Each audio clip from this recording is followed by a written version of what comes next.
முயற்சி எடுக்கிறவங்க தான் இங்கே ஜெயிக்கிறாங்க. இங்கே திறமையோ கெப்பாசிட்டியோலாம் இங்கே வந்து காம்படிட்டிவ் எக்ஸாமில் கிடையாது. மனசில் உறுதி வச்சிருக்க அப்படின்னு பார்க்கணும்.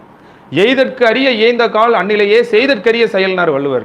இதுக்கு என்ன அர்த்தம்னா, நமக்கு சரியான காலம் கிடைக்கும் போது, இப்போ பாருங்க, நிச்சயமாக ஒரு 5 மாதம் நமக்கு டைம் கிடைக்குது ப்ரிலிம்ஸுக்கு தயாராக. சரியான காலம் ஏற்படும் போது இதுவரைக்கும் செய்ய முடியாத செயல்களை அந்த நேரத்தில் செஞ்சு சாதிச்சிடணும். அதுதான் செய்யறதுக்கு சரியான செயல், சரியான காலம்ங்கிறத நம்ம உணரணுமா. இந்த காலம் தான் நமக்கு சரியான காலம். இந்த 5 மாதத்தை நம்ம எப்படி பயன்படுத்திக்க போகிறோம்? நீங்கள் முதல்ல உங்கள் மனசில் இதை நீங்கள் புரிஞ்சுக்கணும். நாம் வந்து ஒரு 3 மாதம் செய்கிற வேலையை தான் 3 வருஷமாக பண்ணுறோம். இதை தயவு செஞ்சு நீங்கள் புரிஞ்சுக்கிட்டீங்கன்னா நீங்கள் உங்கள் படிப்பில் ஒரு மெச்சூரிட்டி வந்துடும். நேற்று வந்து நான் ஒரு காலேஜில் போய் கிளாஸ் எடுக்க போனேன். அப்போ என்ன கேட்டாங்க அப்படின்னா, சார் ஐஏஎஸ் ஆகணும்னா என்ன சார் பண்ணணும் அப்படின்னு ஒரு பொண்ணு எந்திரிச்சு கேட்டுச்சு. அந்த பொண்ணு காலேஜ் ஃபஸ்ட் இயர் படிக்குது.